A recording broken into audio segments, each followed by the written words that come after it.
Okay, everybody take a nice big deep breath and let it all go. I am here only to be truly helpful. I am here to represent him who sent me. I do not have to worry about what to say or what to do because he who sent me will direct me. I am content to be wherever he wishes, knowing he goes there with me. I will be healed as I let him teach me to heal. Amen. And as those of you who have been coming the last couple of weeks know, we've been working on the number of sections that have to do with the crucifixion and the resurrection and the way the Course sees this versus the conventional approach to most spiritualities. And we are going to continue with that. So if anybody wants to read along, we will be on text page 92. And we've been talking about the idea that, there is no sin from the perspective of the Course, that we simply made a mistake. And so right at the top of the game, that idea, Bob, would you do me a favor and bring my Jesus chart from downstairs? Yeah, forgot my Jesus chart.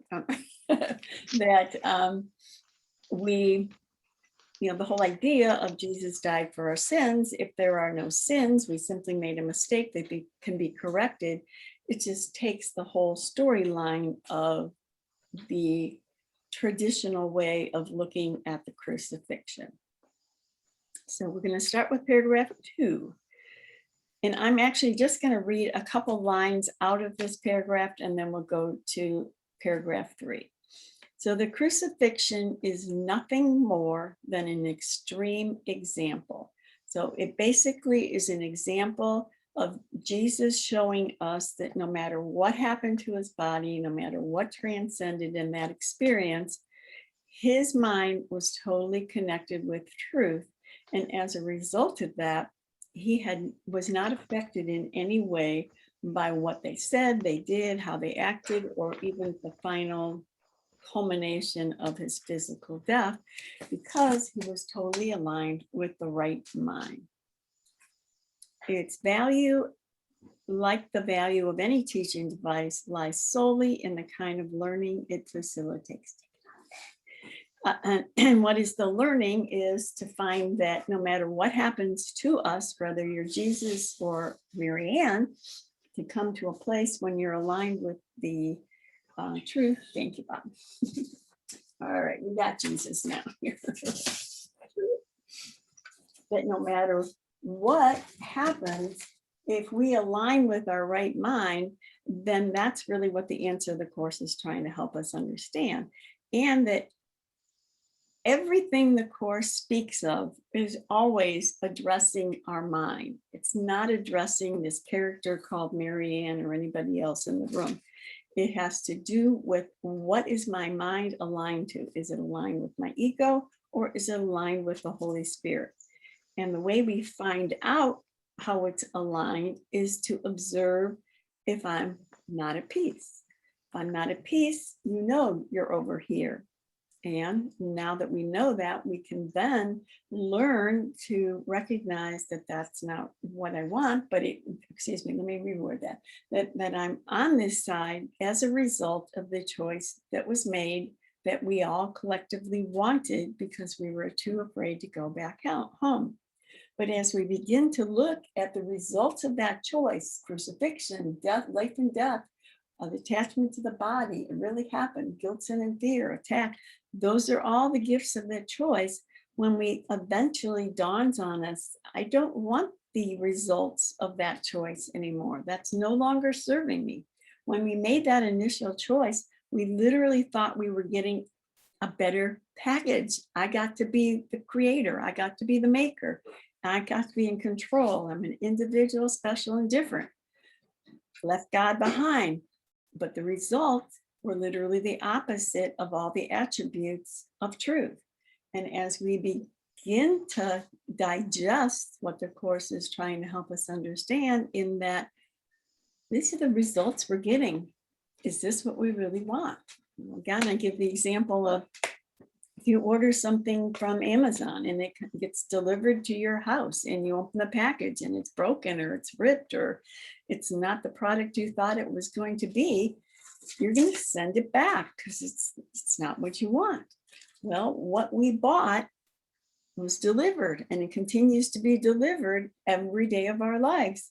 And if we don't like what's being delivered, we now have an option to return it and choose a different one.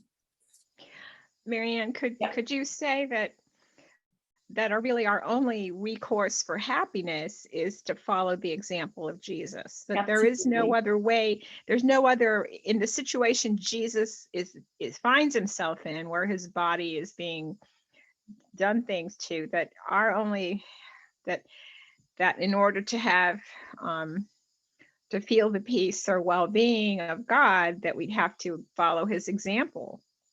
That's what he's asking us. Yeah, that we would be, you know, right. that, but I guess it's, so I think the part where it gets confusing is because I remember knowing that as a, you know, child being told, you know, be like Jesus, but to get up under that, I couldn't really do anything. I had to ask for help in every situation. So it's just not really to think that you have to suffer and die on the cross from, well, I guess from the ego's point of view, doesn't look like much fun at all. But from Jesus's point of view, it created, or it gave him all the peace and love. He carried that with him, in him. And then that was, so from the outside, it looks, you know, our judgment of what happened to him is really what gets in our way, rather than asking the Holy Spirit, well, how does this work? Help me. True. And what I think the Course is trying to emphasize and take us to a deeper understanding is, every moment of the day, we're being crucified. If we're not aligned with truth and love, we are suffering, we are in pain, we are, you know, in judgment. And to really get down to the nitty-gritty of this life in the separated experience is all about crucifixion. And, you know, it's really hard for many of us, especially initially, to connect those dots. This represents suffering and pain, all of it, every breath, everything. And we look at, you know, just like we look at 9/11 and we say, oh, there's a day of, look at all the pain and suffering. Well, the day before that, we were suffering too. It's just that we now have this thing we hold up. And in this case, it's, you know, Jesus' crucifixion. But what he's trying to say is, you all play the part of an innocent victim. And to be an innocent victim because of this setup brings you suffering and pain. It's a no-brainer. And to begin, you know, a great deal of the Course is to begin to become aware, I'm not at peace 99.99% of the day. It's not, you know, 5 minutes here, it's all day long, if I really start to dig deep enough. And I know that initially that can feel pretty depressing, but in truth, it's always been that way. And as we begin to kind of shine the light on and become aware more and more of that, our inclination to begin to choose differently will begin to increase, because, you know, the awareness of this was really a stupid, or, you know, not a very well thought out plan, and it's certainly not working out like I thought it would. So Marianne, yes, is a wish a grievance? Because like if I had a wish, I'd make $1 million, or I'd be given $1 million, and all problems in my life would go away. You know, is that really a grievance, or is that something else? In some respects it is, because you think, if I had something different than where I am right this moment, then I would be somehow in a better place than I am now. Well, the only way you're going to be in a better place than you are now is to be aligned with truth. And if you got the money and you were still aligned with your ego, you would find some other way to be miserable. It's a no-brainer. It can't not be any other way. To me, it's a complaint. Yeah, it's the setup, not the circumstance. Absolutely. Yes. And again, a great deal of the part of understanding the Course is it's all a setup. And until we change what's setting it up, it's always going to, it's going to rain down on us as a setup. And now I've got $1 million or whatever amount, and then, something else will fall apart in my life. Yeah, the taxes you'll have to pay then. Whatever, yes, right. And I've heard some accounts of people that won millions of dollars and it totally destroyed their lives. And I'm not saying that would be the case in everyone, but the bottom line is to think that the $1 million, and don't get me wrong, that sounds fun. I'll be willing to give it a try. But to think that now everything in my life is going to be perfectly wonderful is quite an ego ploy, to say the least. Coming from a place that I think that I need anything, that I'm, Exactly. that I'm not whole, Yes. or that, that I'm a body in need, Yep. says that I'm a victim or that I'm lacking.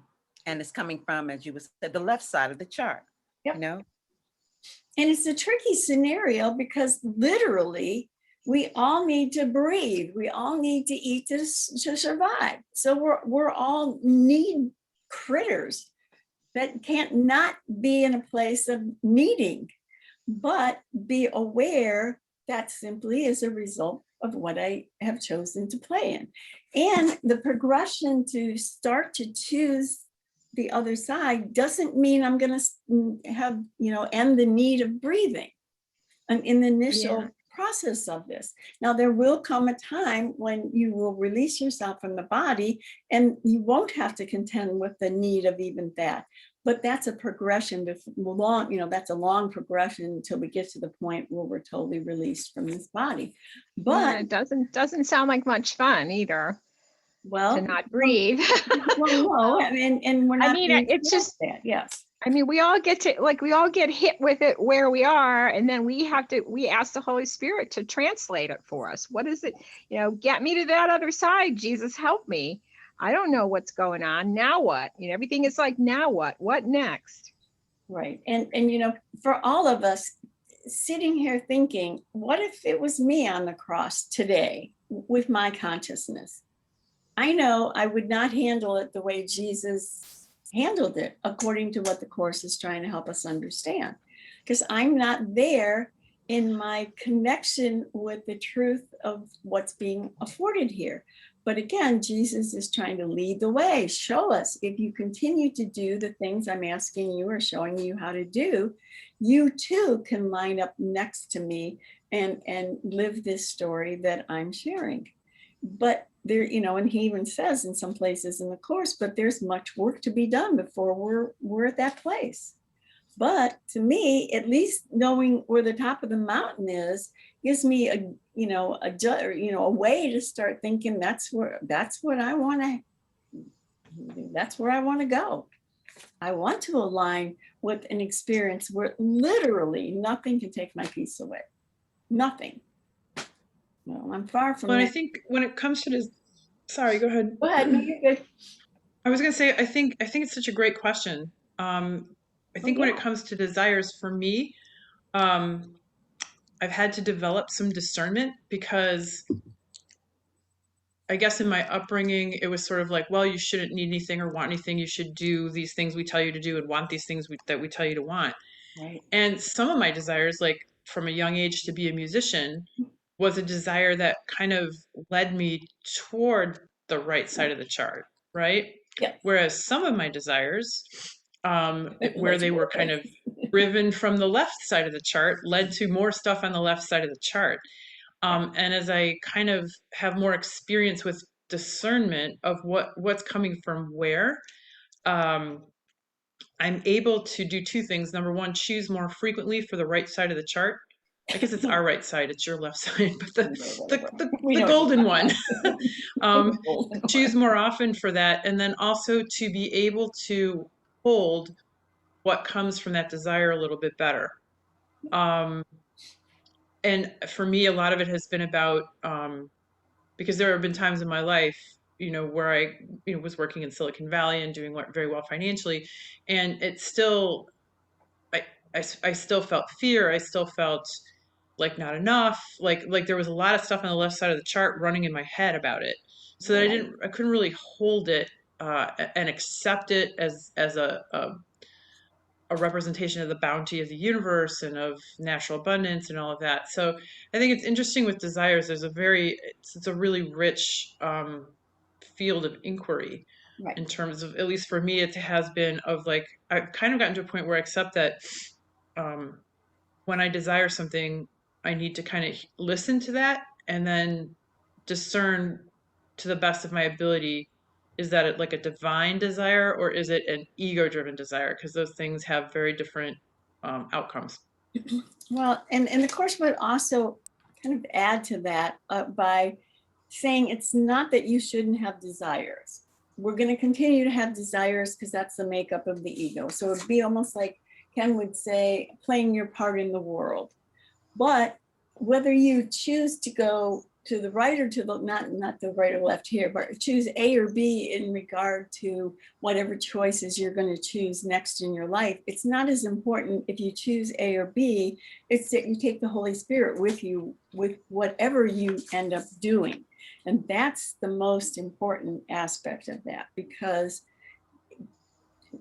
no way in the world is really right because we're still in the world. And at the same time, we can't, this is not a course in, escaping from the world. In fact, it's being used to use the classrooms that present themselves in the world that we're being asked to play in, because that's where I really find out what my ego's up to.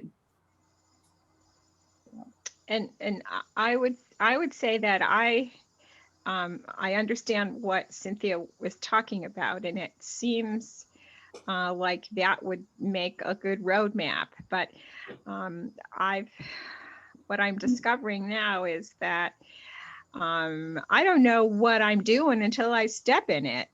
That's true. And it has more and more refined ways. The ego has more and more refined ways, so working with an old woman who was involved in spiritual classes with me, who is really suffering, who has got to the end of her life and has not been able to, it still comes up. Like, if I can't do this, I'm not happy. If I can't do that, how can I be happy? And I guess this course is answered for me. It's not about what I do and the more refined that, the ego just has a field day with all of us that think we did it right. Yay, we did it. Like, well, what did we do? Well, now we lived another day to see if when we step in it again, if we'll be able to come out in one piece. And that's what I'm feeling with my friend, that she's doesn't have that knack or that question. She just feels victimized at this point in her life, even though she's had, lots of fun other times. Yes. Yeah. And, I think that's another way of looking at this. This woman's come to the end of her life, and though she's probably had a decent life, we're still never going to be satisfied and feel that it was ever enough, because it's never going to be enough in this world as a separated son, because it Marianne, doesn't fill it up. Yeah. The $1 million question, for me personally, would be coming from fear. Absolutely. I can identify that, I would need that to protect myself against all these things that I don't want to happen. I've been homeless before. I've made lots of money before. In other words, I've gone from having, very little to having a lot and then having nothing, and that's a different kind of experience to have than somebody who's born into it and had it all whole life, or has never had it, so yeah. I think that's where the fear's coming from, Sure, but look at how, even people that make millions and millions of dollars, they think they have to make more millions of dollars because what if I lose this? So it's, again, if we're coming from the ego, the fear, the guilt is never going to go away. And it's really about coming more and more to your connection with that alignment that fear and guilt don't live in. And it's also looking at, for me, how I think the fear is coming from something that happened in the past. Or something in the world, for that matter. Right. The Right. course is just directing me to see that the fear is only because I'm listening to the wrong teacher. I'm listening to the teacher of fear, which is telling me, oh my God, all this stuff's going to happen, blah, blah, blah. You know, I mean, you got to be prepared. It doesn't work. Yep. It Yeah, also it doesn't seeing that it work. doesn't work. It doesn't work. And Exactly. it never will work. And that's the thing we have to really mature into. We're still hoping there's enough shiny coins out there where I can grab one and it's going to be the one.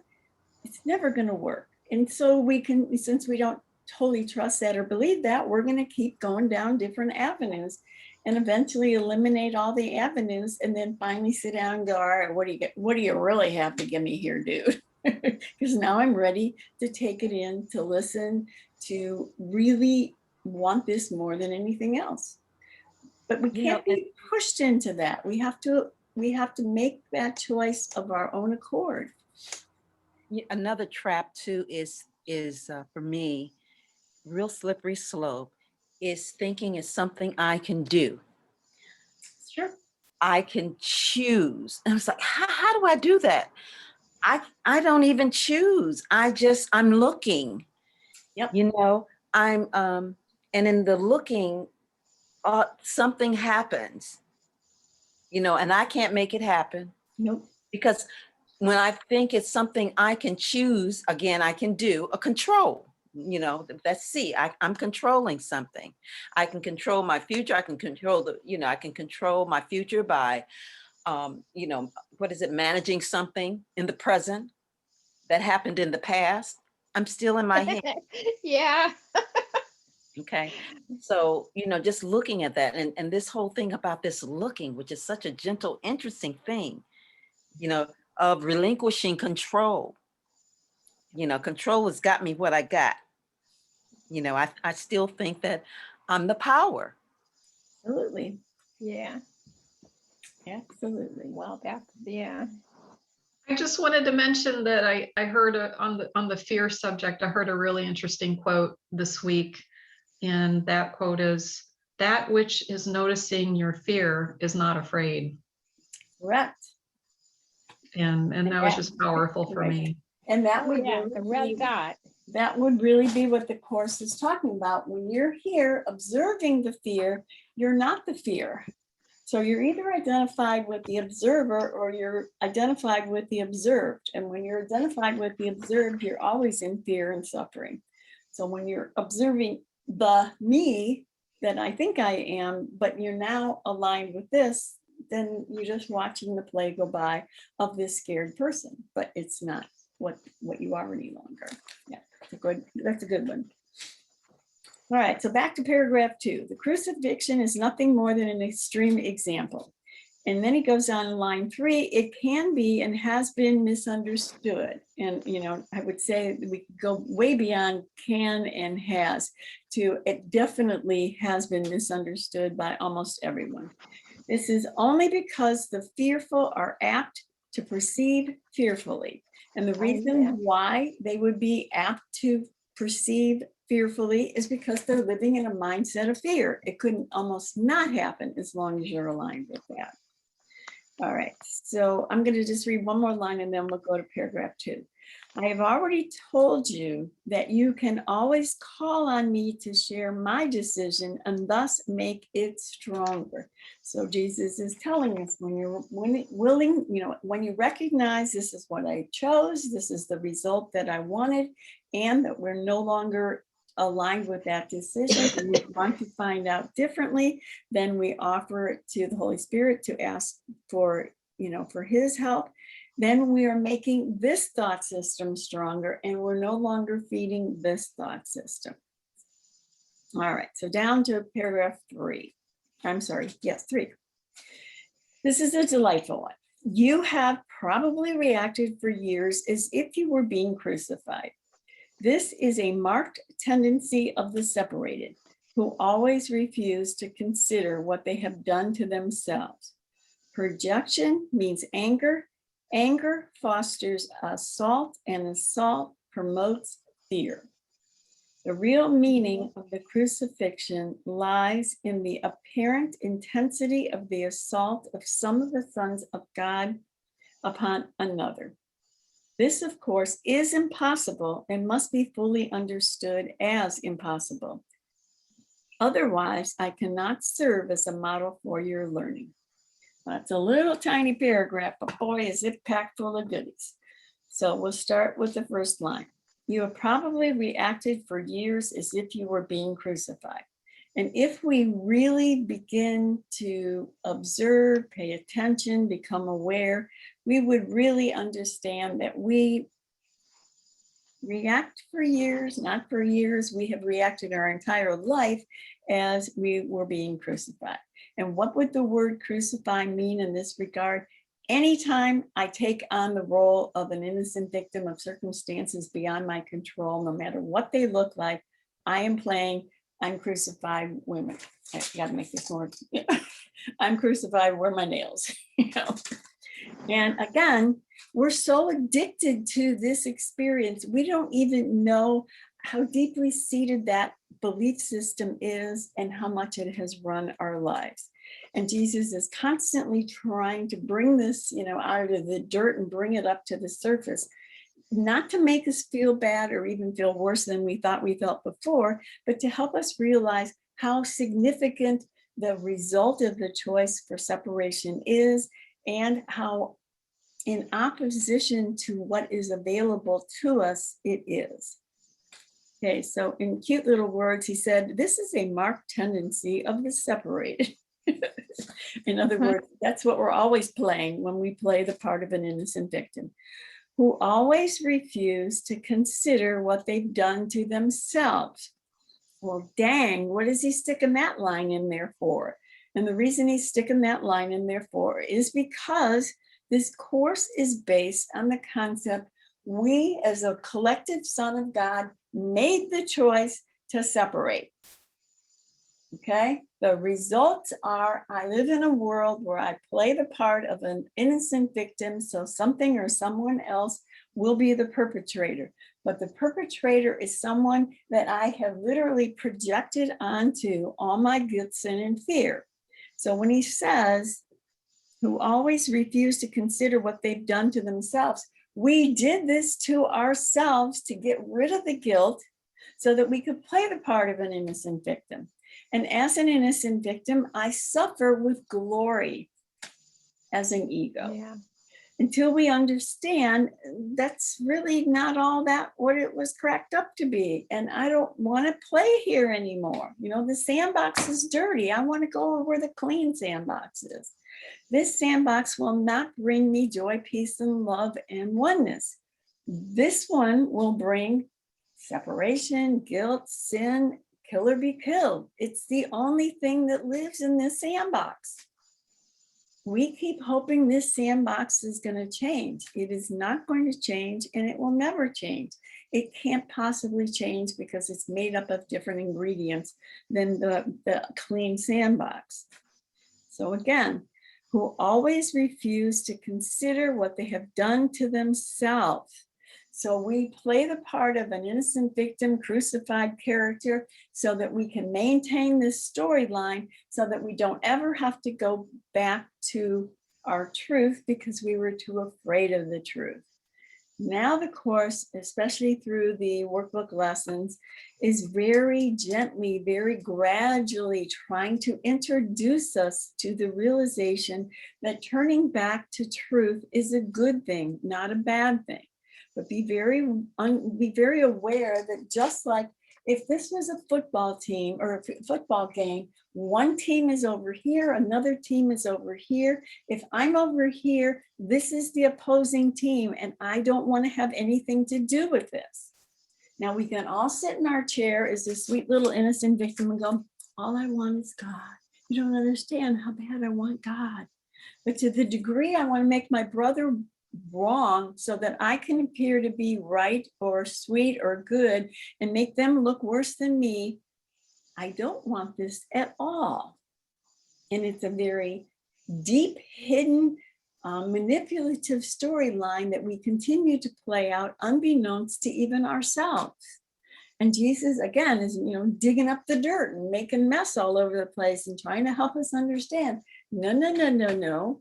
You're here because you want to be here and you want to maintain that position by continuing to hold the belief in separation, play the part of an innocent victim, and make somebody else guilty so that you don't have to be guilty.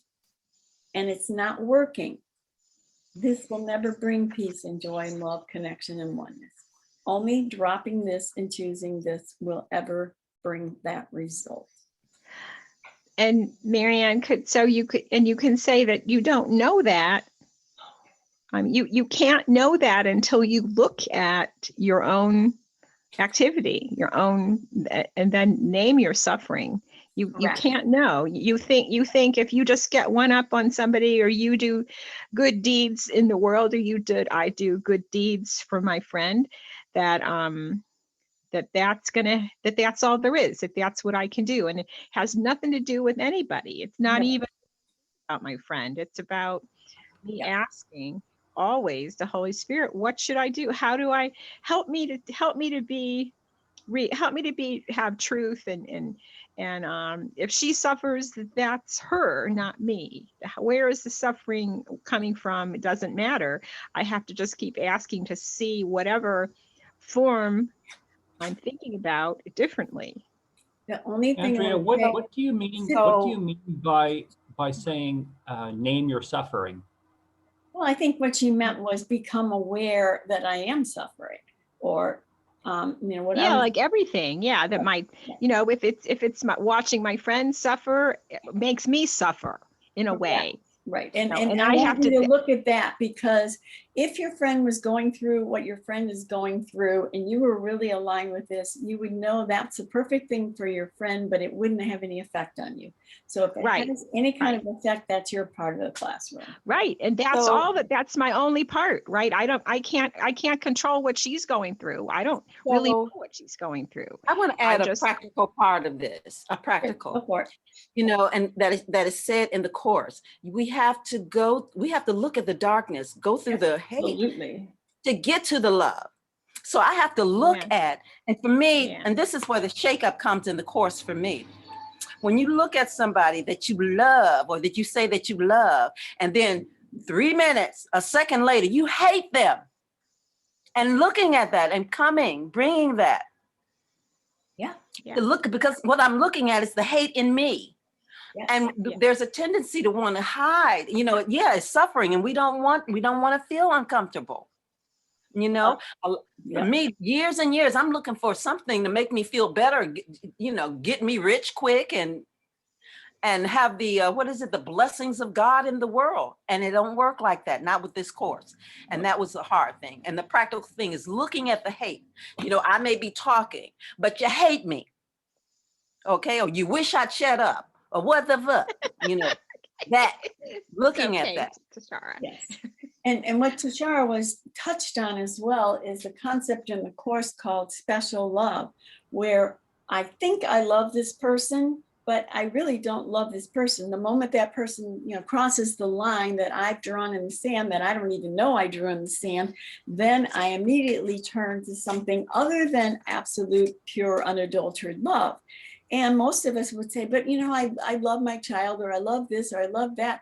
This is saying, no, you don't. That's just a little camouflage on top of the muck that's under there, that's not really any different than special hate, except for the fact it's probably even more manipulative, because I'm not even aware that that's what's going on. And so we need to really, as you said, get down and dirty and look at all of it. He's asking us, don't let any rock be unturned. Look at everything, but look with him standing next to you. Don't go out there and try to do this by yourself. Bring him with you as you do this exploration. And it's almost like as Tashara said, I want my spiritual thing and bring me kumbaya and everything wonderful. And this course just wipes that all off the tray and brings you down to your knee and says, okay, we're going to dig deep into the ick. It's not very much fun. And who wouldn't run from that if they could get away with it? But eventually, and it's a concept that the hate that we have toward God, that theoretically, I could not embrace that. It's taken a lot of work and looking at stuff to see. Just today I was looking, it was like, wow, I'm angry with God. I'm mad with God because I don't have the power. And he got the power. Again, needy. I need the power to do blah, blah, blah. He got it. I don't have it. And I hate him. Right. Which is to be killed. It's the same game. Yes. To see that so much is like, wow, because I think that I love God and God is love and peace and love, but it's not. And this exposes, it exposes the ugliness and we run from it. And that's the suffering. Okay. Yep. And there's a line in the course where it talks about the idea that God would not, we asked God a favor. We asked him to tell us it was okay that we were separate. And the course says he can't give that to us because he doesn't even know we're here. He doesn't even know we're here. So how could he allow us to be separate when in truth we're all at one? But we have to be the ones that eventually dig through the dirt, recognize how deeply invested in this thought system I am, that I want to maintain and recycle and keep going because I don't want to release myself from me and my identification with what I have built myself up to be, until we start to very slowly become aware of this just isn't working. I've had enough here. And then we're coming from a place of, I don't have any strings attached to my desire of what the outcome is going to be any longer. I've had enough. I can't do this anymore. Please show me. Until we get to that place, we're still trying to manipulate over here. And the ego has so many ways to play the game. All right, Jason, did you get your question resolved or answered or whatever? Yes, I did. Thank you. Okay, great. All right. Okay, so line 3, paragraph 3. Projection means anger. Anger fosters assault, and assault promotes fear. Okay, so what this means is when we were here, we made the choice. We then got the answer from God that nothing happened. We looked at these two choices. We were now afraid of God because we projected onto God the guilt, sin, and fear in our mind. So we didn't trust him. We couldn't go back there. So we decided the way we were going to solve the problem was to project into a world, forget we're a mind, make myself innocent victim, and make everybody else the bad guy, so that I could pull off remaining an innocent victim and blaming everybody else. So when it says projection means anger, I project what God wouldn't let me be separate. So I'm upset, I'm angry. So the way I'm going to solve the problem is not to go back. It's to make this pretend world and make somebody else guilty so that I can appear to be innocent. Not a nice thing, people, not a nice thing. And we continue to play this game over and over, and have played this game over and over and over and over, basically since the Big Bang. So obviously it's pretty deeply ingrained. And Jesus comes along and says, your brother and you are innocent over here, but you have to drop your investment in the picture of making your brother guilty so you can play the part of an innocent victim. Are you willing to do that? And the answer for most of us is no, because we're so deeply seated in the belief that it's my brother that's taking my peace away, and my brother can be a situation, it's a thing or whatever, or a person. And my brother is never the problem. The mind is the problem. And as some of you know, the workbook lessons, there's only one problem, one solution. The problem is I've been aligned with the separated mind. The solution is I'm at home in oneness with God. It has nothing to do with my brother. It has nothing to do with choices in the world. It simply has to do with who's running the show. And I see the results of who's running the show by how the world that I look at is being played out. You know, when Jesus was dying on the cross, he saw his brothers simply calling for love. And it wasn't an experience, oh, that's right, my brothers are calling for love. He knew they were calling for love unequivocally. And the only thing he could or would give is love. We're over here. I don't want to give my brother love. He's an idiot. You know, I need all the love. God, bring me some more love down here. Heck with him, leave him in the dirt. But we can't make it over here unless we bring a brother with us. Shelley, go ahead. Yeah. To say something to like Tashara was saying about the ugliness and everything, I was another thing I thought of. I saw a clip for the Dr. Pimple Popper on TV. Like the show. Oh my gosh, it was just a clip, but it was just these huge pimples on somebody's face, and it just formed his whole face and neck. And I quickly turned away. But then later I kept thinking about it, and it's like, that's the ugly side. See, for myself, I'm an innocent victim, but the perpetrator is usually me again. So I need to learn to see that ugly. It was so disgusting. I think it was filled with pus. I'm not sure, they were giant. And it was just the ugliest picture I've seen in a long time. But if I think of it as myself, like I'm tearing open my skin, and that's really what's growing on inside, is just a visual for this ugly that, we feel, or I feel, that's, that is the brother or myself. So it was a visual. And that was great revelation. I realized that is what it was. And I was kind of laughing when you were telling that story, because I have kind of a sick mind, as most of you know, but I used to think that we were a pimple on God's face. And just like a pimple, eventually you squeeze it and it disappears and goes away, because it really isn't real. But the bottom line is that when we look at something like that, and it doesn't matter how big or small or ugly or whatever it is, it really is representative of something within me that I don't want to look at I don't want to look at, I don't want to deal with. I'll just turn my head away and it won't be there. But it's not going to go away until we do look at it and really examine it. And as you mentioned, Shelley, which I think is a great point, I'm the perpetrator oftentimes in my experiences, and not to discount, I'm the perpetrator oftentimes in judging and attacking myself. So no matter how it gets played out, and I'm an innocent victim of anything, including myself, the same game is being played. So now I have my OCD, or my mind chatter that goes crazy. I look at this pimples, and I just try to give the pimples, these giant pimples, just love, because that's what they need. Well, and I would also take it a little step further, and not just that you want to give them love, align with the Holy Spirit, so that you're in line with love, and then the rest will just fall into place. Okay, because the ego is dead set of doing it on its own, and we really don't want to get caught into that, no matter how it looks like I'm doing this in a nice way or in a good way. It's really, I don't know how to give love to the pimple.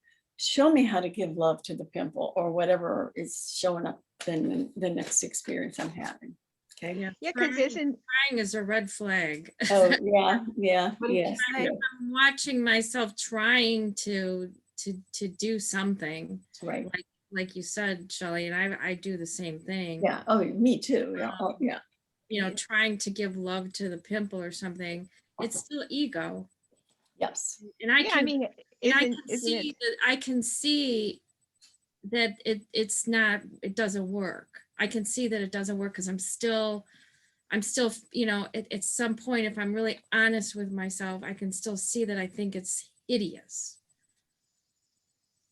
Okay, so repeat what you said. You have to. Pardon? Oh, I couldn't hear anything. It sort of stuck. Yeah, you're kind of broken up there. Say it again, Rose.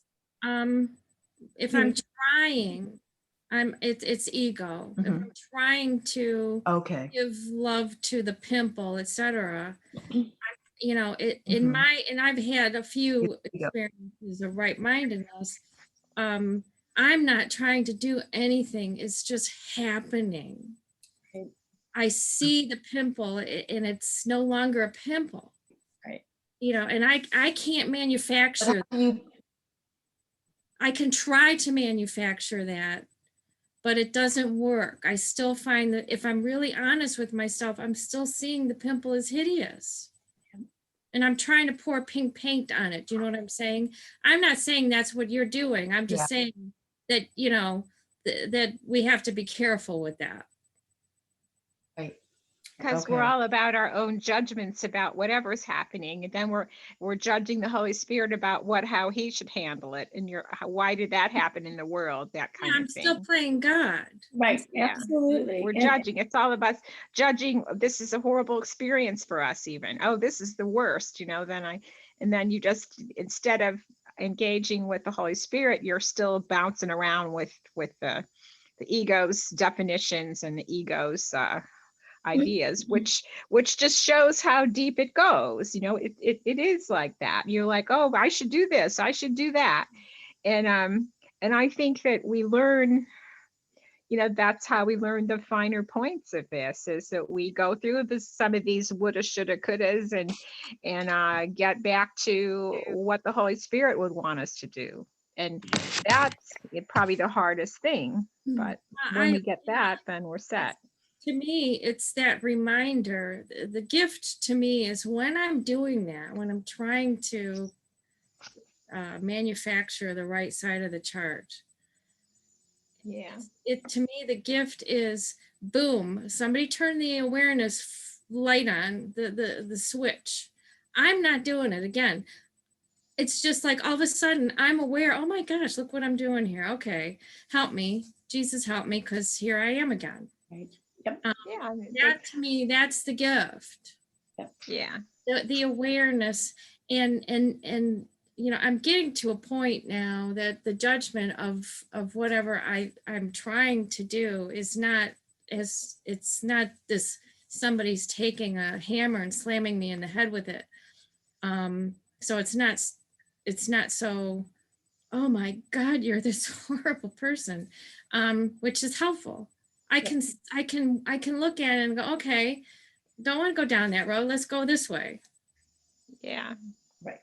But that's because of all the practice you've done and you in the process of observing versus being, that now it becomes more gentle because we're more in tune with how to do this. And before, it'd be days or weeks or months before we would even think about being aware of it.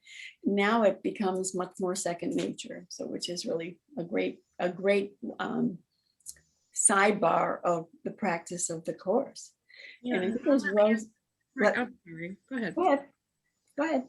All I'm asked to do is just look at it, watch it. Yes, watch what the ego's up to. Yeah, and Rose mentioned the idea of I'm playing God. Understand that when God's on the throne, he's in charge. The moment we kick him off to be on the throne, which is me being in control, I've literally kicked God off the throne and now I'm God.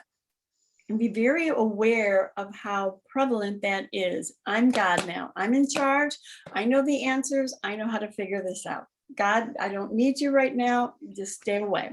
And he will, until we finally get tired of being in charge and we go, okay, even for a second, I want you to let me know what truth is. And that's when the door gets open. As long as I'm in charge, the door is closed. Entering the don't know mind.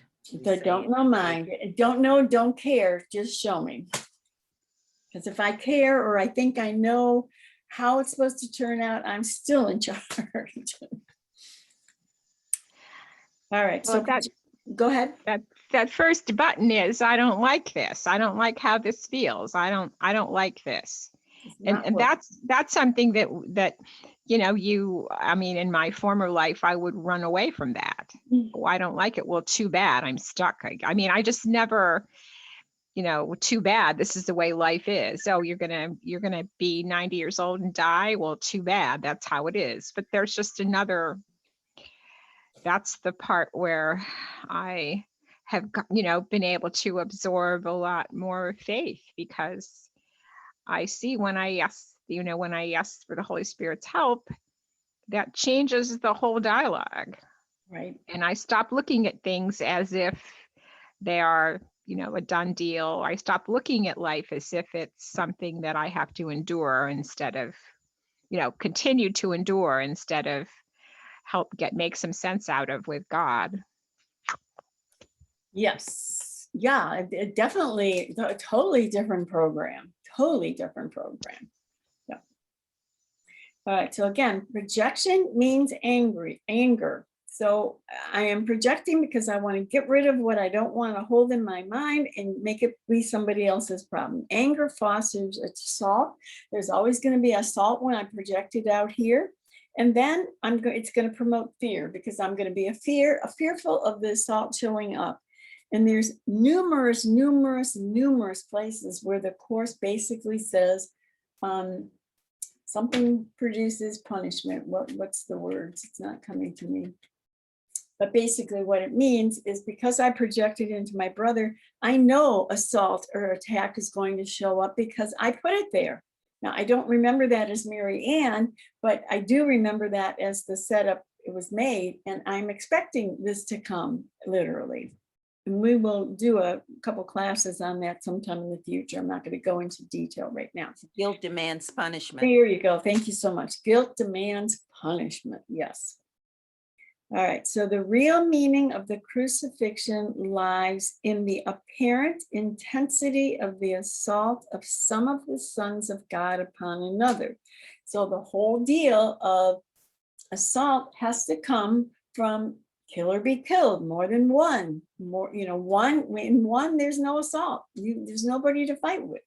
Boring. In duality, immediately we set up the structure of kill or be killed, one or the other. And my job is to always maintain that I'm going to get you before you get me, and yours is the other way around. But it's always some form of attack, a very justified attack, may I also add. And when he says apparent intensity of the assault of some of the sons upon the other, what he really is saying, it's apparent, it appears to be that way, but that's not really what's going on. You're getting what you've written into the schedule to receive. This is what you want, so that you can hide the fact that we were the ones that made this choice in the first place. This, of course, is impossible and must be fully understood as impossible. And the reason why it's impossible is because nobody can do anything to you that you didn't order. This is the Amazon package being brought back to you. They're attacking you because this is in gear, because you want to maintain your separate experience instead of go back to oneness. And the way you can pull that off to play the part of an innocent victim is to make somebody else the guilty party. And some of us have been studying this course for 30 some years. And I assure you, even after 30 years, it's not the natural response when somebody comes at you.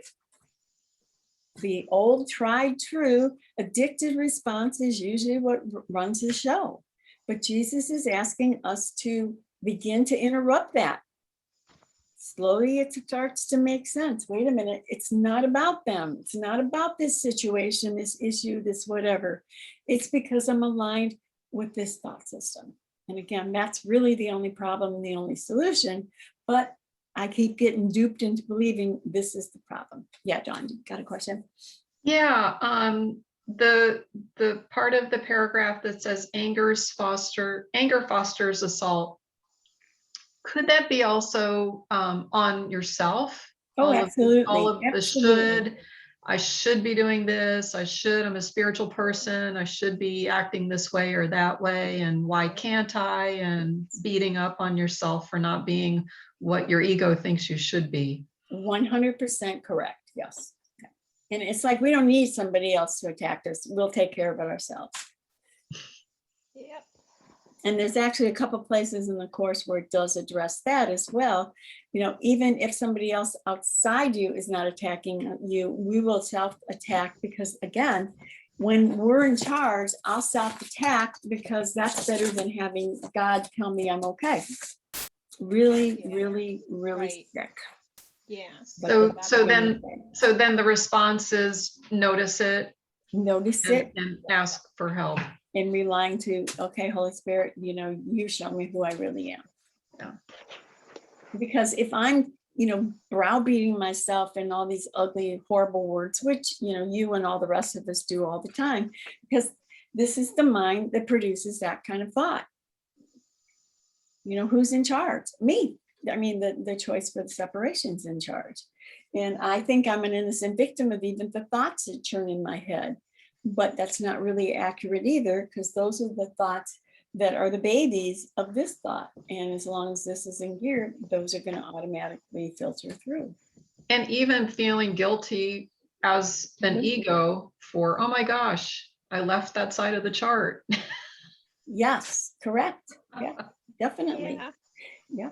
And you know, that's exactly what the ego would love more than anything else, because if you become aware, I left the chart and I'm feeling guilty, then instead of going, oh, I should go back here, what we do is, oh, I'm bad, I'm terrible, I shouldn't have let that happen, and we're just, you know, spending all the time, you know, rehashing this, instead of just like being on a tightrope. If you go too far this way, you straighten up. If you go too far this way, straighten up. What we do is we go, oh no, I shouldn't have done that, and then we're on the floor and we're bloody, and then we have to clean up, and then eventually we get back on, and then we start all over.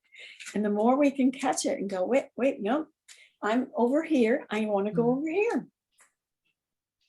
And it's a safe place to go. I mean, I guess initially I felt you feel like you're leaving people behind because you have different thoughts than they do. Somehow you're separated. And that's another spot where you're thinking, well, you don't, you know, they're saying something that you don't like, that you don't want to hear. But then you ask the Holy Spirit, and instead of retaliating on what you don't want to hear, you get the positive plan instead. Yep. Which is, you don't know that at first. You think, oh, I have different ideas than these people, so I better go back, or I better not say too much, or whatever. And I think that's another, you know, tricky way the ego jumps in there and plays games with us. You know, initially, as we start to integrate more and more choosing this, it's not going to feel necessarily real comfortable all the time. In fact, it can be very, very uncomfortable because I'm so addicted to this. But as we keep choosing, we become more and more tuned with this, and then it gradually kind of encompasses us, and then it becomes much more comfortable. But takes a little time to get adjusted to that. You know, it'd be just like if you broke your right arm and you want to learn how to write. Well, it's very uncomfortable with your left hand because, you know, it's just totally against everything. But if you kept at it, you would eventually be able to write just as well with your left hand. But that's going to take a great deal of effort to get to that point. Talking about the great cover-up. No. The great cover-up. The ego, I've been trying to practice the course and be aware of how I'm, you know, feeling and looking at, I'm practicing. And it's just amazing how constantly 100% I just want to browbeat myself. And I'm sort of seeing it come to light, which is the magical thing, where before I would not, it would just be like, this is just another experience. This is just another moment in time.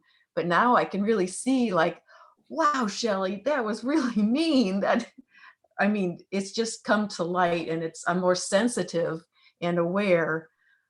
And now that I know what to do with this feeling, but I'm just at the point where I see this, I can see how browbeating you can be to yourself, and where before it would be in the dark, I wouldn't even have a clue. Right, exactly. And I think as we become more and more aware, we become aware of that. I mean, I wouldn't want me as a friend because I am awful to myself. I mean, just words you don't even describe how awful we are towards ourselves. I mean, we couldn't find anybody uglier out there than what we do to ourselves. And again, that only comes from a mind that's very, very sick, and certainly not aligned with love.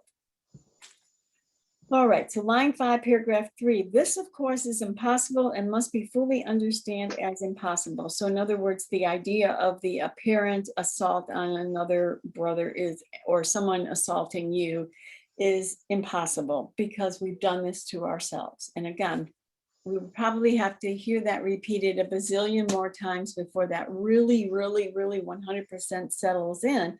But each time we hear it, it becomes more, dug in a little bit deeper.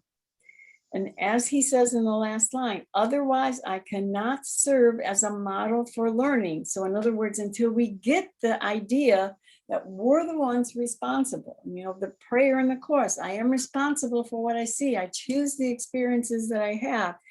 This is serious. He's saying, this is what you want. And step 1 is to recognize this is what I want. Step 2 is to recognize, that's not serving me very well any longer. And step 3 is turning it over, which isn't part of your, understanding of how that's supposed to heal. But recognizing this is what I chose is so important. And then question, is this what I want to continue to do to myself and to my brother? Paragraph 4, assault can ultimately be made only on the body. There is little doubt that one body can assault another and can even destroy it. Yet if destruction itself is impossible, anything that is destructible cannot be real. Its destruction, therefore, does not justify anger. To the extent which you believe that it does, you are accepting false premises and teaching them to others. The message of the crucifixion was intended to teach was that it is not necessary to perceive any form of assault in persecution because you cannot be persecuted. If you respond with anger, you must be equating yourself with the destructible and are therefore regarding yourself insanely. Wow, a lot of goodies in there as well. So as he's saying, assault can ultimately be made only on the body. So obviously, take the experience of Jesus dying on the cross. Obviously, the physical aspect of Jesus was assaulted. No question about it, both physically, mentally, and any other way you might want to add to that story. But what he's trying to help us understand is assaulting the body is really nothing because you're not the body. But of course, to the degree we all identify with our bodies, it's really hard to digest those words and to understand them and put them in practice in our world. But as we keep connecting with a deeper link to the mind and to who we are, the body's attachment slowly falls away, and all the ways of which the ego can manipulate us through our bodies will have no significance to us any longer. Now, having said that, I think we also need to respect exactly where we are on this journey. And for most of that, I still am very attached to this body. If someone told me they're going to cut my arm off, I probably wouldn't be a very happy camper. And that's where I am at this moment. And to, be respectful of that. But also he's trying to explain to us an experience where my body can physically be destroyed, but my mind can be totally aligned with truth, and who and what I really am cannot be assaulted or destroyed in any way. So it goes on to say, there's little doubt that one body can assault another and even destroy it.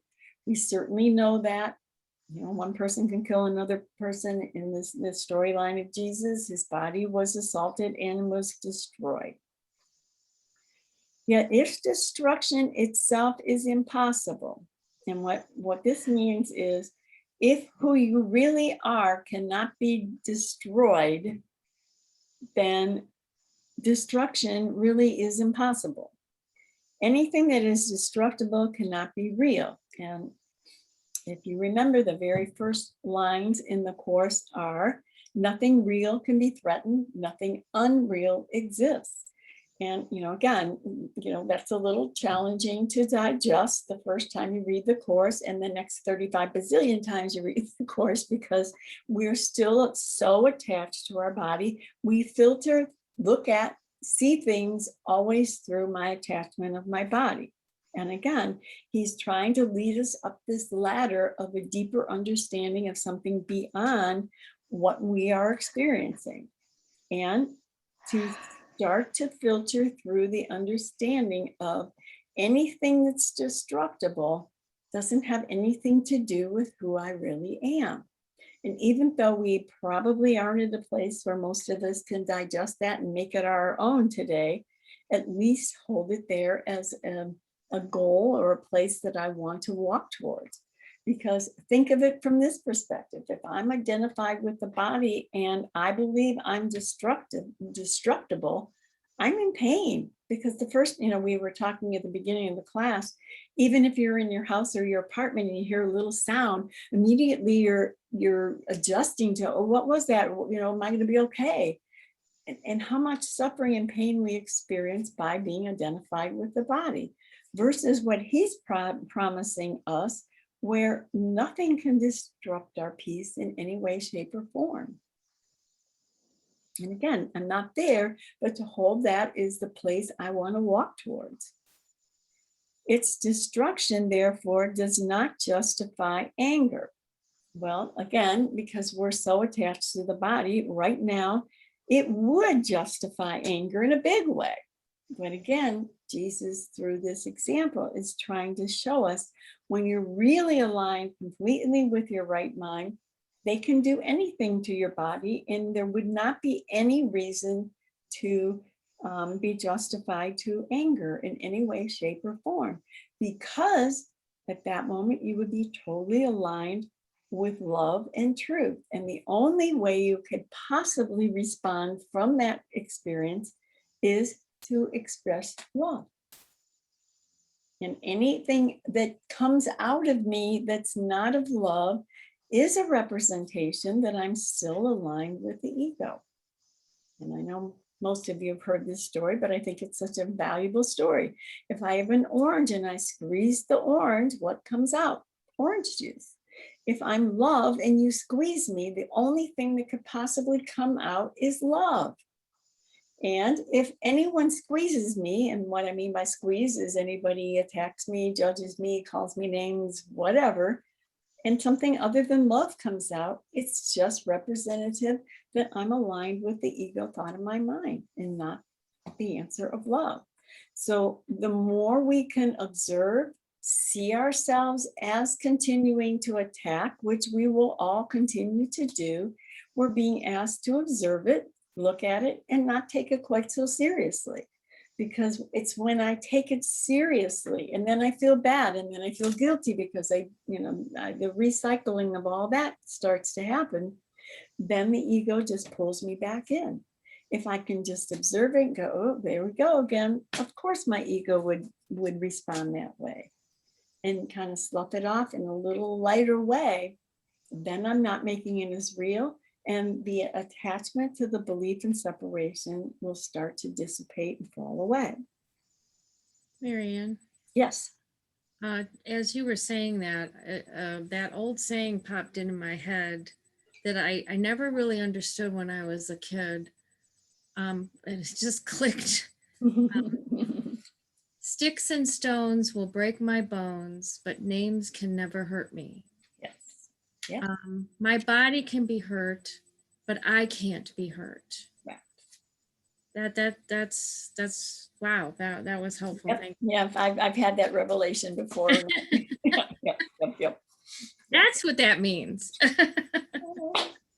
And what Jesus would say is not only do names never can't hurt me, sticks and stones can't really hurt me either, because this represents something that is Right. not who I am. I'm not my body. You're not your body. Yes. Yep. Absolutely.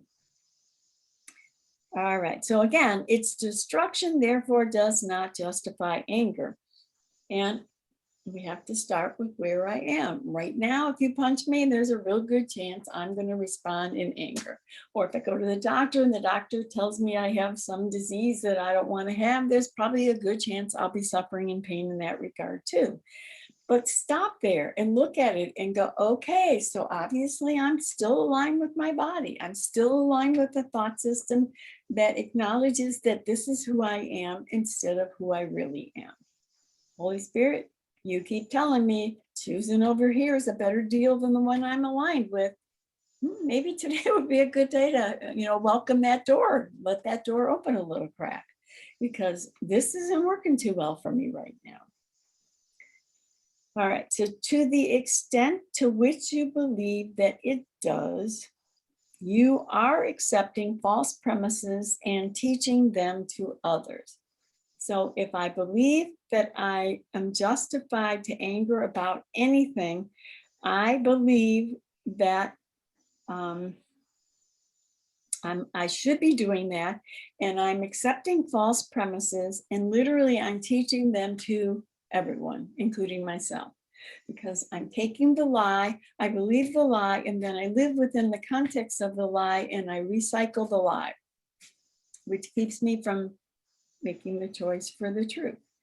And that's a very tricky scenario, because we're all going to continue to do this. It's a no-brainer. We're so addicted to this. We're all going to, at least at times, continue to fall into this trap.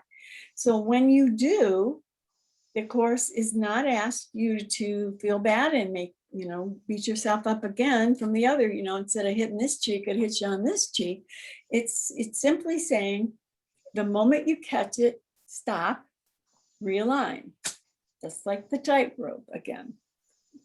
And it's an interesting thing, because the ego can take this scenario and then use that to browbeat itself, I think Val or Shelley was talking about, and Dawn were talking about, now I've got another excuse to hate myself. And watch how the ego tries to slip in there and take you for another ride.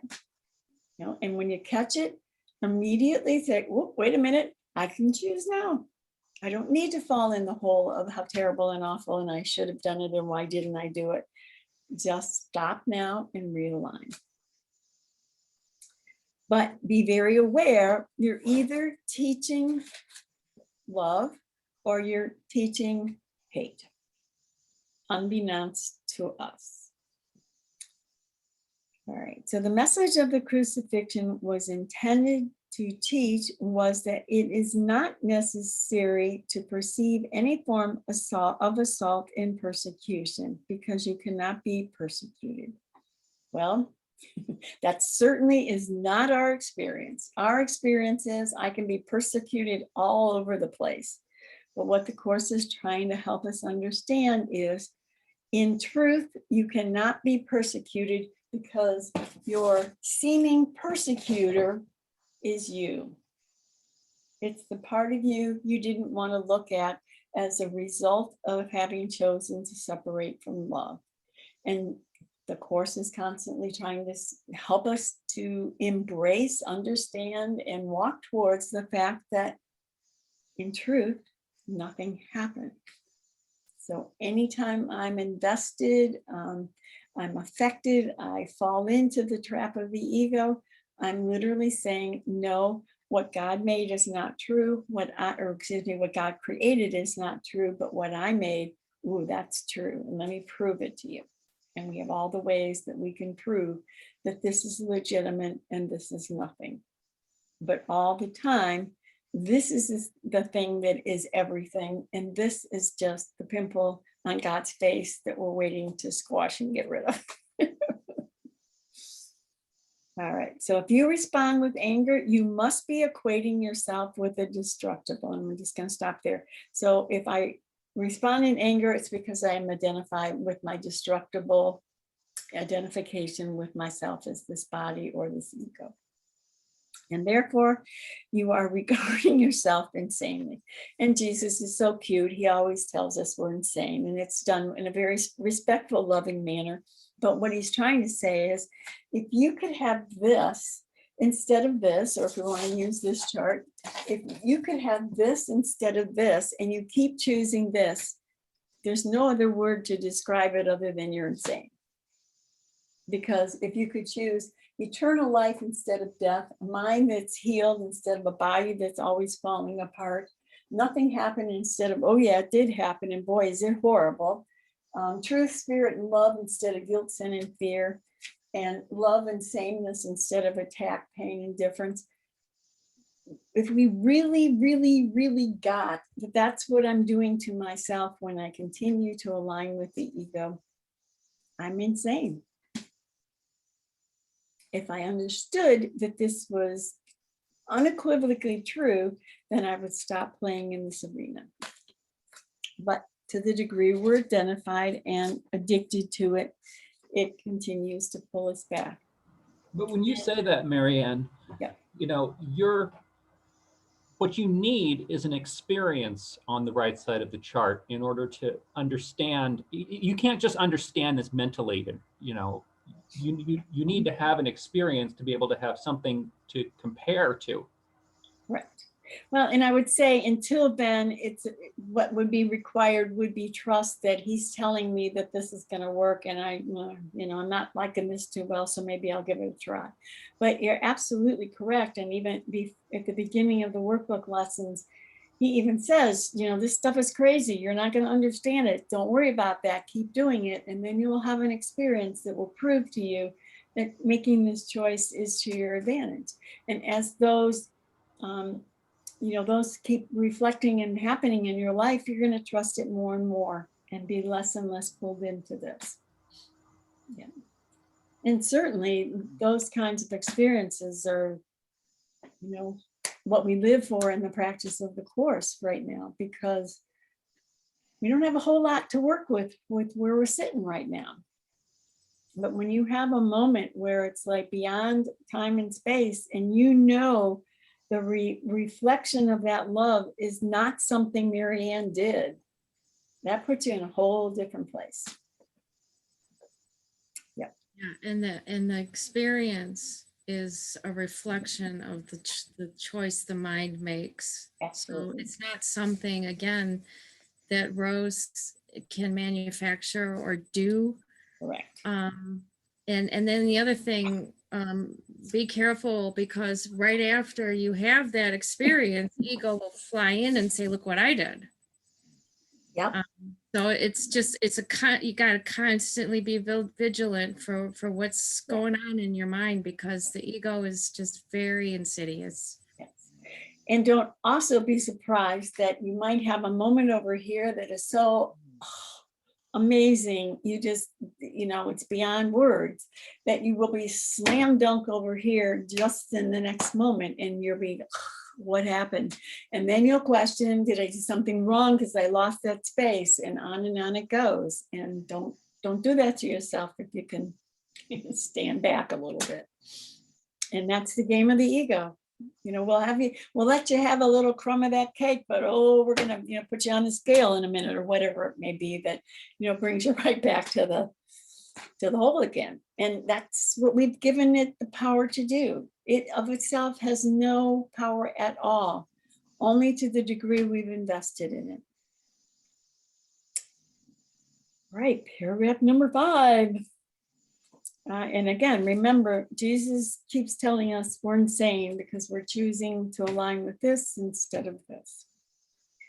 I have made it perfectly clear that I am like you and you are like me, but our fundamental equality can be demonstrated only through joint decision. Excuse me. You are free to perceive yourself as persecuted if you choose. When you do choose to react that way, however, you might remember that I was persecuted as the world judges and did not share this evaluation for myself. And because I did not share it, I did not strengthen it. I therefore offered a different interpretation of attack, and one which I want to share with you. If you will believe it, you will help me teach it. All righty, so I've made it perfectly clear that I am like you and you are like me, but our fundamental equality can be demonstrated only through joint decision. And we read, I think it was 2 weeks ago, the section that talked about Jesus, where he basically said, I am not special, despite the fact that, again, Christianity put him on a pedestal. He was the special Son of God. None of us could ever possibly, make it to his level. He specifically stated, you and I are equally the same. We are both one of the sons of God. And we both have the same possibility of making it home. And the only difference between he and me is that he unequivocally aligns with the truth that he's offering. We're still wavering back and forth. And as an elder brother, he can teach us things that we're not aware of yet, but that doesn't make him special in any way, shape, or form. And be very aware over here, the word same versus different. If we see Jesus as more special, has achieved more than we do, and he's got something I don't have, I am playing the difference game, just like when I attack somebody and look at somebody lower than me. It's the identical situation, just flipped around the other way. But again, when he says equality can be demonstrated only through joint decision. And what's joint decision? It's when I align with the Holy Spirit instead of align with the ego. That's when we then can demonstrate who we are. And, we talked about, or Jason was talking about, the reflection of that miracle that is, it's expressed in the world.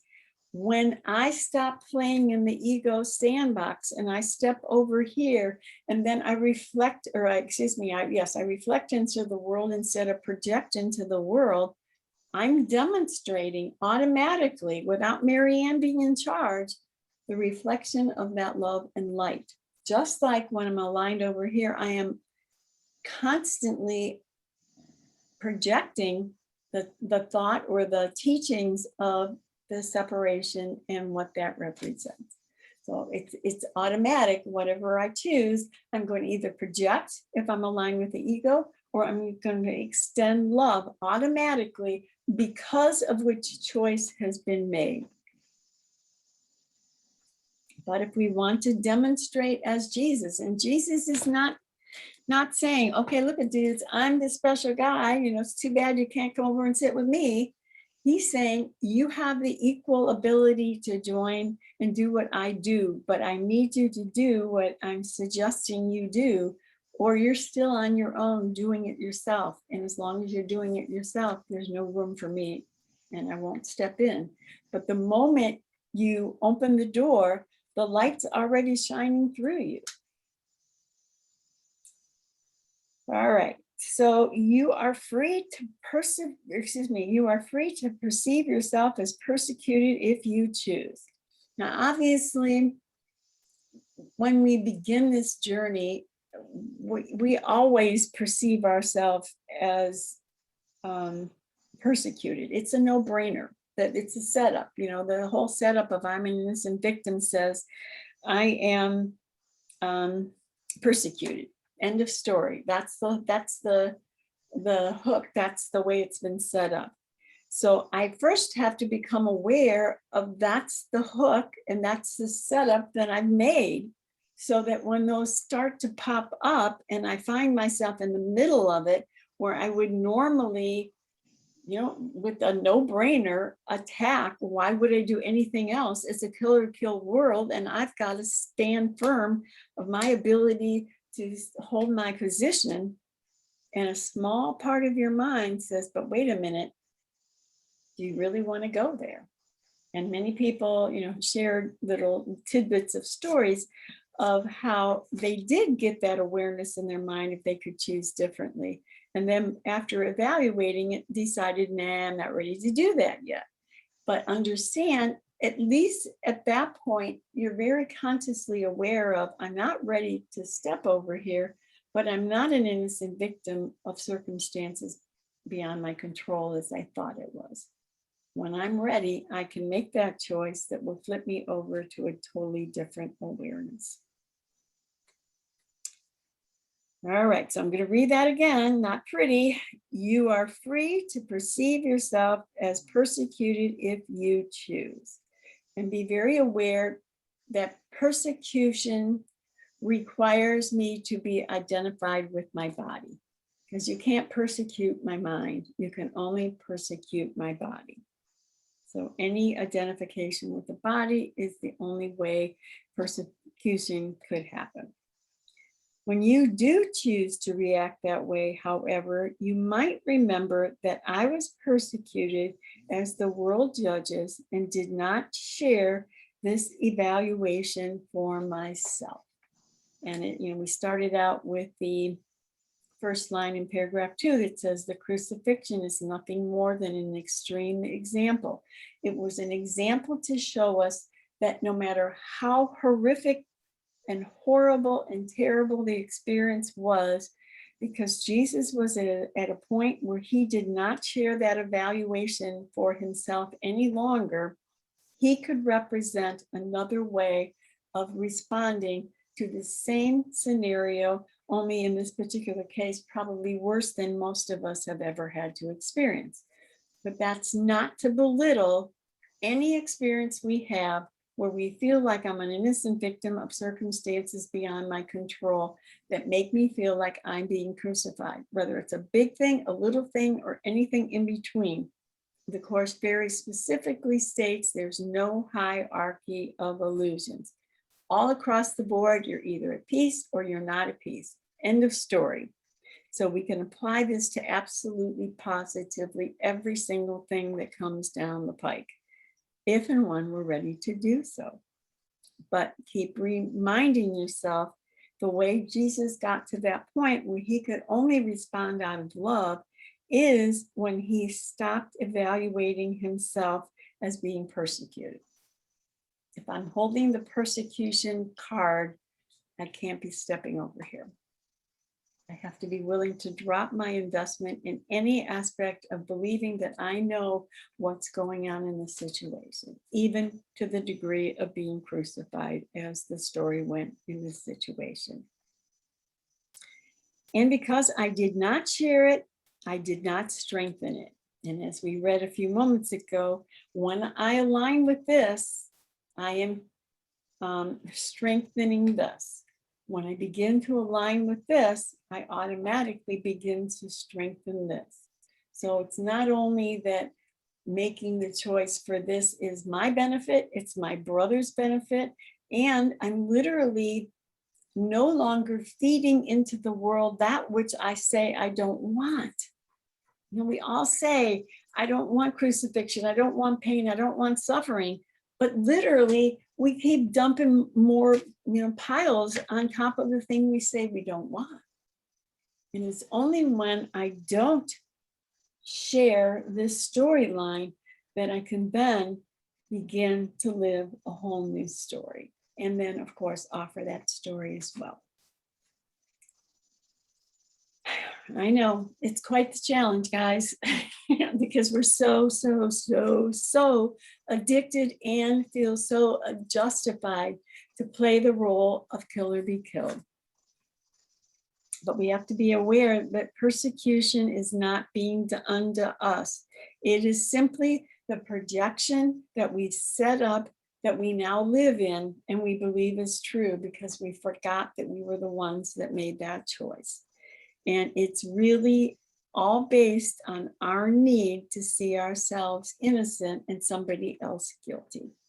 So Marianne, would Yes. the money that I was talking about be my brother, or would it be an event that would be my brother that It causes could me? be anything that takes your peace away because you know, they're doing something or you think you're lacking. Any of those fall in the same category. Everything. Okay. Yeah. All right. So again, the problem is not in the world, no matter how much it looks like it's in the world. The problem is always my identification with the ego. One problem, one solution. And as long as I'm playing down here, trying to manipulate, fix, change, attack, whatever, I'm disregarding where the real solution can be found and taken care of. And again, the whole setup of the ego is to keep us in this square. I'm an innocent victim of, fill in the line. And I'm going to make them do something, or I'm going to make them pay the price for the fact that I'm an innocent victim. And then I'm going to be okay. And it's never, ever, ever, ever going to work. It is only when I recognize that this story is a lie. It's a lie that I chose to use to camouflage my guilt, sin, and fear that I don't want to own and look at, so that I then play the part of an innocent victim so somebody else is responsible for my lack of peace. But that's not where the problem is.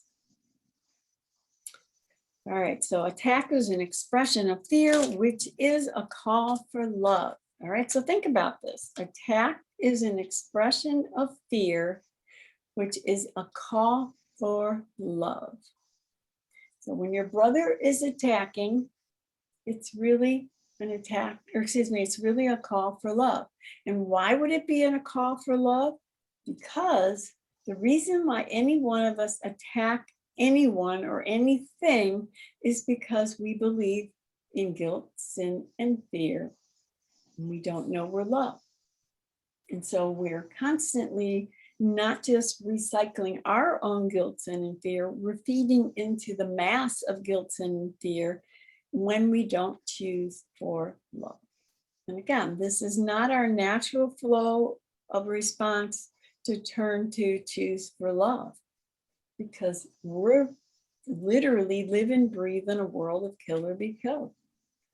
Responding from love is just not even in the formula. And again, it's not me that chooses how to do that.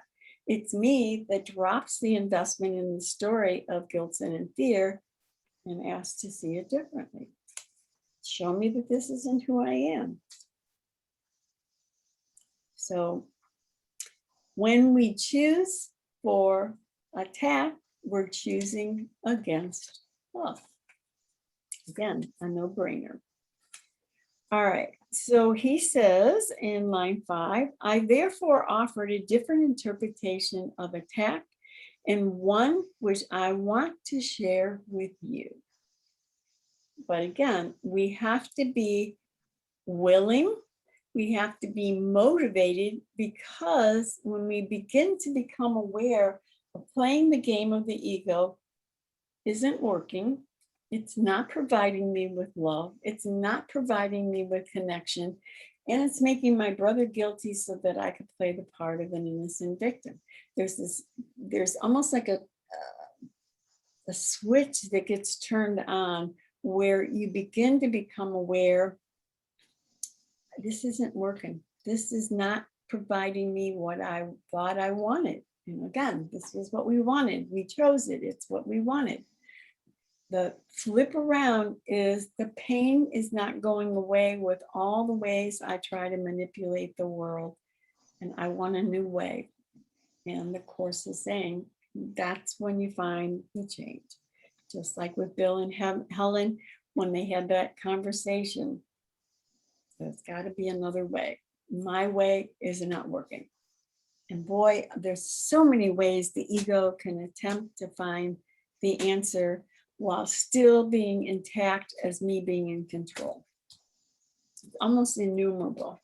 And the very fact that any one of us is even starting to get a crack of awareness of another possibility is so monumental.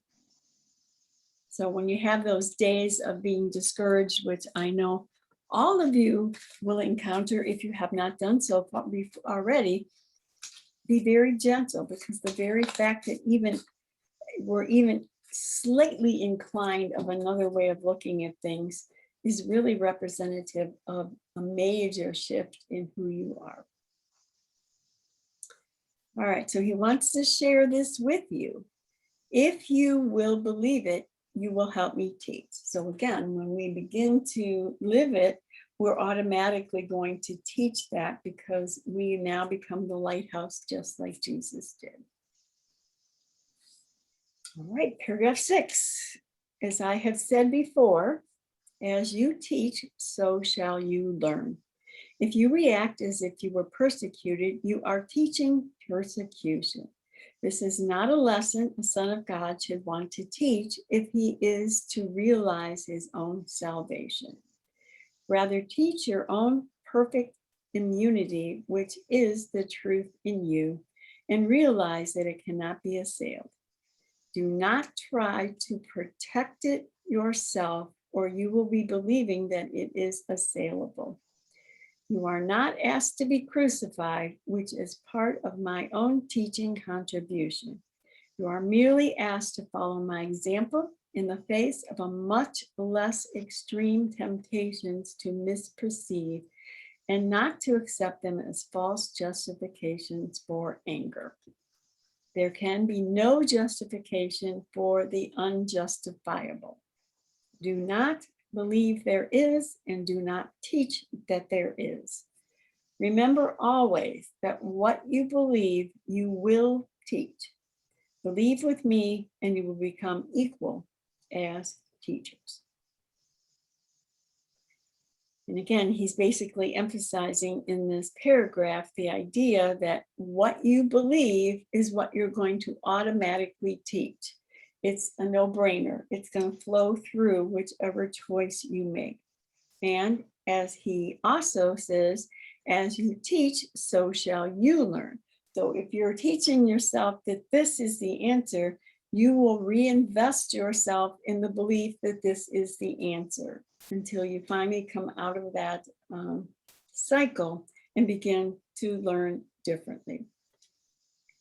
And again, if you react as if you're persecuted, you are teaching persecution. And again, we're all going to continue to act like we're, react to like that we're being persecuted, because that's a setup of the ego. But as we begin to catch it, as we begin to observe it, and then, we talked at the beginning of the class, if I'm observing it, I'm not the character. If I'm the character, I'm not observing it, and I'm living it. So the more we can observe the character playing out the fact that I play the part of being persecuted, the less attached to the character I become, and the more I begin to align beyond the character. This is not a lesson a son of God should want to teach if he is to realize his own salvation. Basically what he's saying, you don't want to continue to recycle the lie if you really want salvation instead of the investment in your ego. Rather, teach your own perfect immunity, which is the truth in you.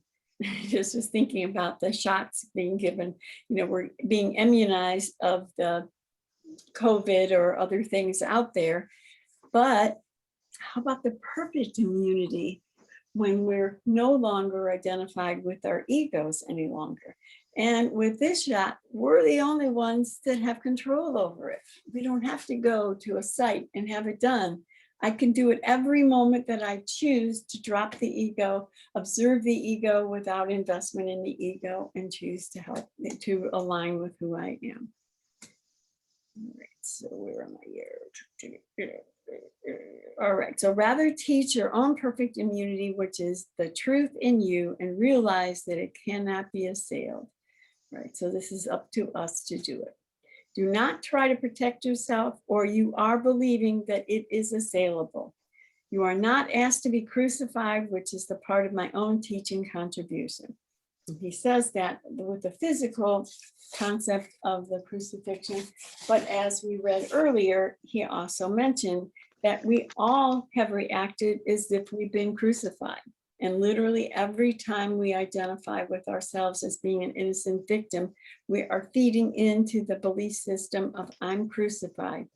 And the Course is trying to help us. And, again, every Easter we go for the section, and every time we do it, we think, oh, yeah.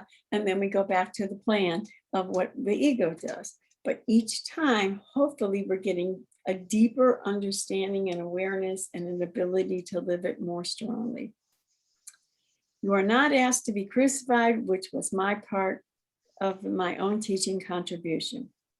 You are merely asked to follow my example in the face of much less extreme temptation to misperceive and not to accept them as false justifications for anger. So he's trying to help us understand that our form of crucifixion may not be quite as intense as his was, but he wants us to apply the same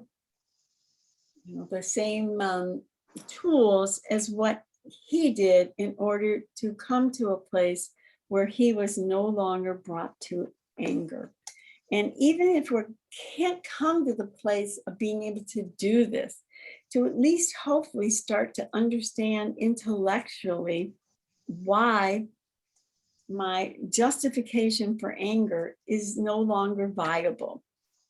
Killing off my brother is not going to change who I am as long as I'm aligned with the separation. The only place that healing can come is if I align with where the answer lies. The answer doesn't lie here, the answer lies here. There can be no justification for the unjustifiable. So again, this is nothing real can be threatened, nothing unreal exists.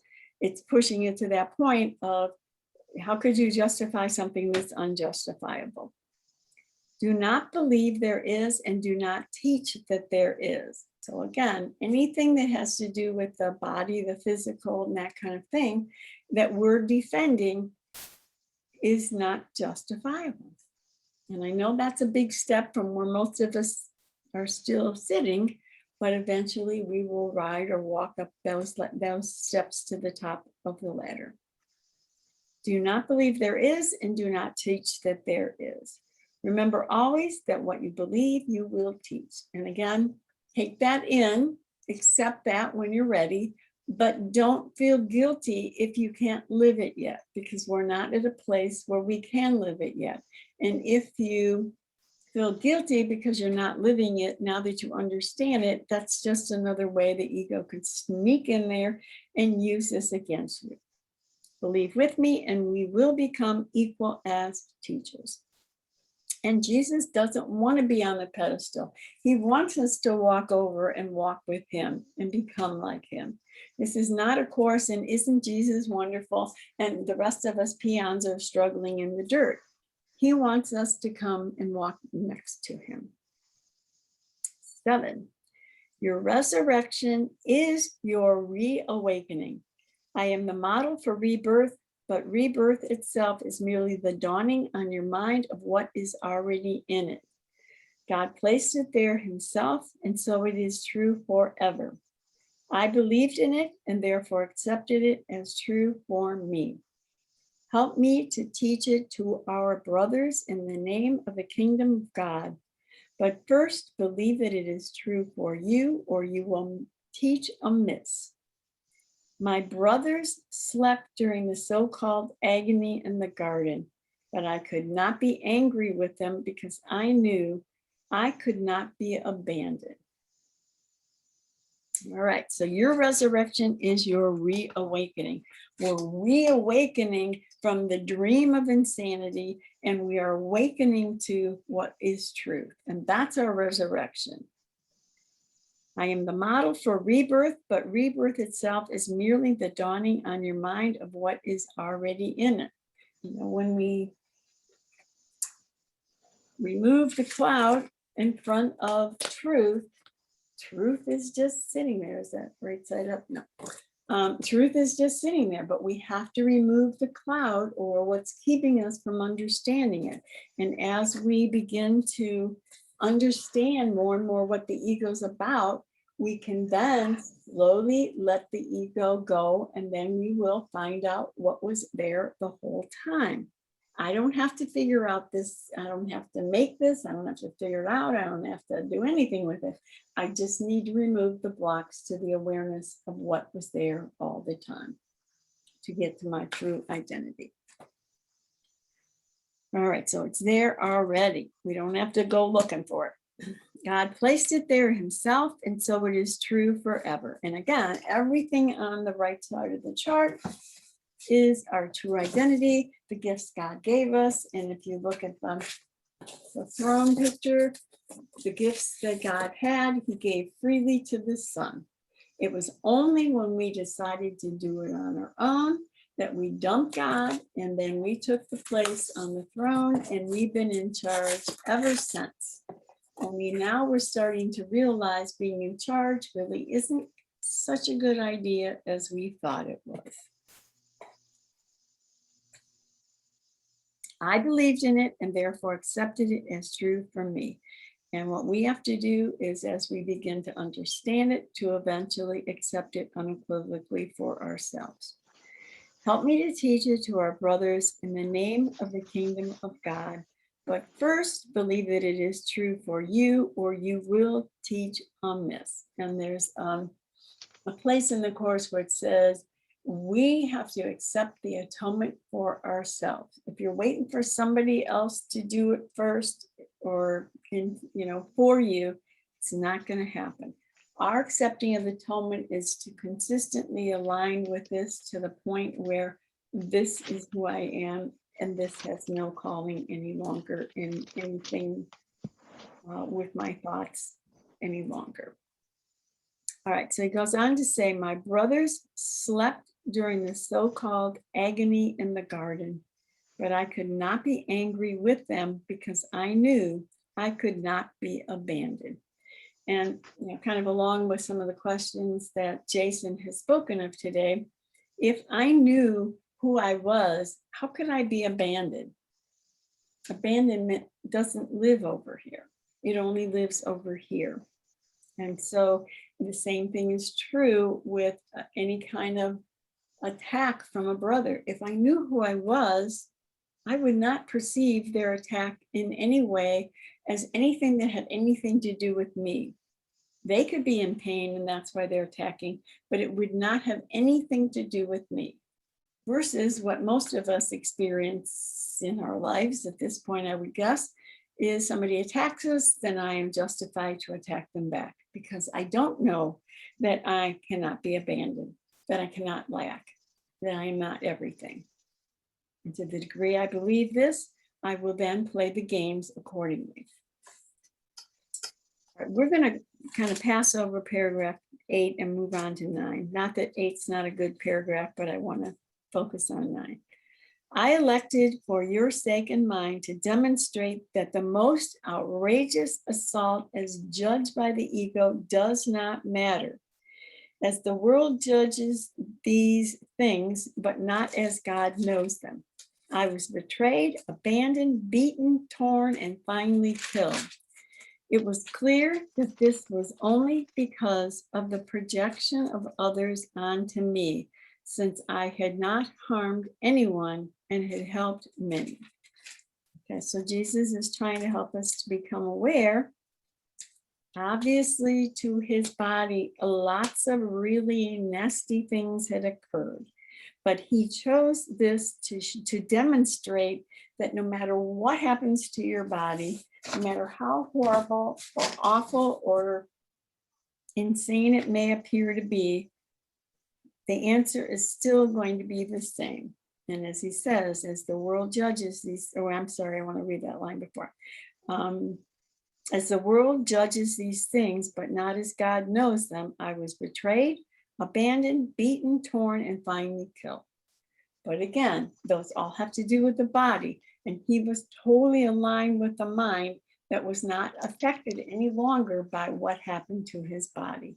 And the attack that seemed to be done to him, he did not respond with retaliation. He responded simply with love because he was unequivocally aligned with that love. And the whole idea of the separation from God is simply a bad dream and nothing happened. Over here, alignment with truth is nothing happened. Alignment with the ego, it really happened, and I'm justified to attack back. It was clear that this was only because of the projection of others onto me, since I had not harmed anyone and had healed many. If we look over here, our brother is ultimately innocent, just like we're innocent, but it was only after the projection from the mind of the separated son that made it appear that my brother was the guilty one and I was the innocent victim. And we can also add to that is a couple people talked about, even the thoughts in my mind I'm an innocent victim of. But these are differences versus being the same. When my brother and I are the same, there's no more competition, there's no more battle, there's no more attack and defense, there's no more innocent victim and perpetrator. It's a whole different game. And he's inviting us to align with him to find out what this looks like, not by me figuring it out, but by me getting this storyline out of the way so I can be brought to an understanding of what this is. All right. And be very aware that not only did people project onto their brothers the guilt, sin, and fear, they projected onto Jesus. They made an image of Jesus that was not accurate. Jesus was in opposition to their thought system. Somebody at the beginning of the class told this story, which I can't recall, but it was basically this idea of when we have a football team, if this is the team I'm aligned with, I have to kill the other ones. You know, in a football game, kill them, kill them, kill them. Well, the same thing applies with this. If I'm not on the team of Jesus, Jesus is the bad guy and we have to kill him so that we can get back to the way things are and the normal way of being. Even if the normal way of being is very, very sick and insane, if I'm on that team, that's the way I'm going to play the game. And Jesus is inviting us to become aware, stop playing in the game of the image of the body and start aligning with your mind. And right now, even if you are enthralled, I guess you could say, in the attack plan of the ego, it's not saying we necessarily need to stop doing that, but do observe that that's what you're playing, and do begin to ask to see it differently through God's eyes and instead of through the eyes that you're playing in. You know, if we could just immediately go, oh, I've got the course, I remember, let's come over here and this would be over. This would be a really nice plan. It just doesn't quite work that way because we're so addicted to playing in this arena that this is our automatic response. So we're going to end there. And does anybody have any quick comment before we close? Yeah, Marianne, I do. Go for it, Linda. You know I went through a situation this week, but my ego, when I thought about it, listening to you, it actually destroys my body. Oh, man. I mean, this obsessive thinking. Yep. And I understand it through the Course in Miracles of trying to let it go, but I get in a situation where I can't get this excessive thinking going. So what happens, it enhances my emotions. Yep. I get headaches. My body starts to get inflammation, which I have anyway, but it makes it worse through the neck and everything. And I feel totally out of alignment. I feel like I can't get back over to the Holy Spirit to get that connection. Yep. And it takes so much of, because I did this to myself, to get back in that alignment.